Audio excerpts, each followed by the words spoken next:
আল্লাহ তাআলা জেনেও না জানার ভান করে ফেরেশতাদেরকে জিজ্ঞেস করবেন যে তোমরা কোথা হইতে আসিয়াছো।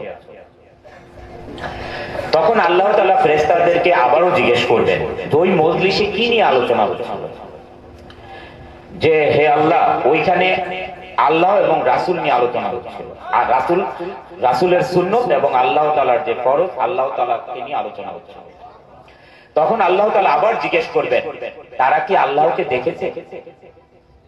তখন ফেরেশতাগণ বলবেন যে হে আল্লাহ তারা তো আল্লাহকে দেখেন না। তখন জিজ্ঞেস করবেন যে তারা যদি আল্লাহকে দেখতো তাহলে কি করত? তখন আবার ফেরেশতাগণ বলবেন যে তারা যদি আল্লাহকে দেখতে পাইতো তাহলে আরো তারা আল্লাহকে পাওয়ার চেষ্টা করত। এমন করতে করতে এক সময় জিজ্ঞেস করবেন যে তারা কি হইতে পানা চাইয়াছে। তখন বলবেন ফেরেশতাগণ যে তারা দোজখ হইতে পানা চাইয়াছে। তখন আবার ফেরেশতাগণ জিজ্ঞেস করবেন যে তাহারা কি কখনো দোজখ দেখিয়াছে? তখন বলবেন যে হে আল্লাহ তারা দোজখ কখনো দেখেন না। তখন আবার জিজ্ঞেস করবেন যে যদি তারা দোজখ দেখিত তাহলে কি করি? তখন বলবেন যে ফেরেশতাগণ যে তারা দোজখ থেকে পানা চাইতো এবং পলায়ন করত।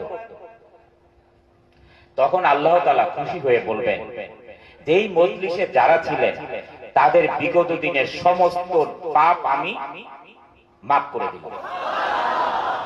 তাহলে বন্ধুগণ এইবার আমি আগে যেটা বলেছিলাম যে অনেক ছোট ছোট কাজে আল্লাহ তাআলা আমাদের নেক রেখেছেন।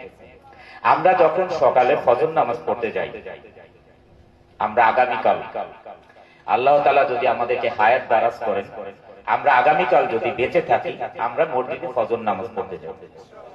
ফজর নামাজ পড়ে আমরা দৌড়াদৌড়ি না করি বাসায় আসার জন্য। প্রত্যেকটা মসজিদে ইমাম সাহেবরা এবং তাবলীগ জামাত যদি থাকেন তারা বায়ান করেন। তার মানে কি হলো, আজকে 17 তারিখ, আল্লাহ তাআলা যদি আমাদের সবার গুনাহ মাফ করেন, 18 তারিখে আমাদের কোনো না কোনো কারণে আবার গুনাহ হবে। যদি 19 তারিখ সকালবেলা আমরা মসজিদে এরকম একটা বায়ানে অংশগ্রহণ করি তাহলে আবার আল্লাহ তাআলা আমাদের গুনাহ মাফ করবেন।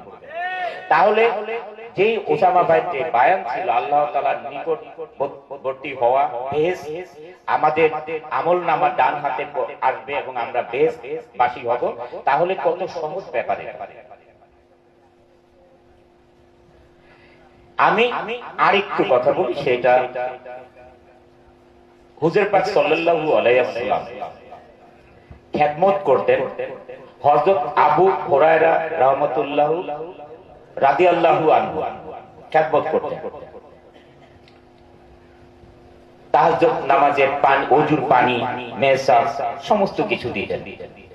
একদিন হুজুর পাক সাল্লাল্লাহু আলাইহি ওয়াসাল্লাম বললেন খুশি হয়ে যে তুমি আমার কাছে কি চাও? তখন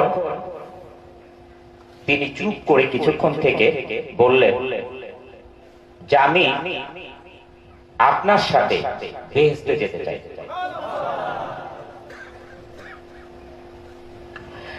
তখন হুজুর পাক সাল্লাল্লাহু আলাইহি ওয়াসাল্লাম বললেন যে তুমি আমাকে বেশি বেশি সিজদার মাধ্যমে সাহায্য করো। আল্লাহকে মানে আল্লাহর জন্য বেশি বেশি মানে সিজদার মাধ্যমে আমাকে সাহায্য করো।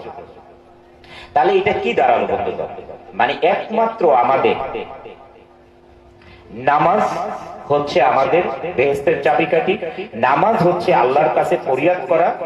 একমাত্র আল্লাহ তাআলা কবুল করবেন নামাজ পড়ে যদি আল্লাহর কাছে আমরা পানা চাই। না হলে হুজুর পাক সাল্লাল্লাহু আলাইহি ওয়াসাল্লামই তো বলতে পারতেন সাথে সাথে যে ঠিক আছে, যেহেতু তিনি একমাত্র প্রথম বেহেশতে যাবেন, বেহেশত খুলে দিবেন, তাহলে তো বলতে পারতেন যে তুমি আমার সাথে যেও। হ্যাঁ, তাহলে কি বললেন এখানে যে বেশি বেশি সিজদার মাধ্যমে আল্লাহ তাআলার বেশি বেশি আল্লাহর কাছেই আমরা তাকে সিজদা করি, আল্লাহকে। নামাজ পড়ি আল্লাহর নামে, সিজদা করি আল্লাহর নামে।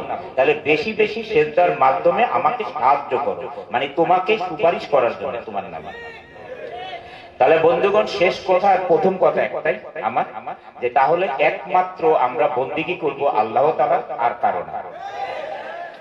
আল্লাহ তাআলা আজকের এই মজলিসে যারা আছেন সবাইকে কবুল করুন এবং আমাদেরকে আল্লাহ তাআলা আমল দান করুন। জাযাকাল্লাহ।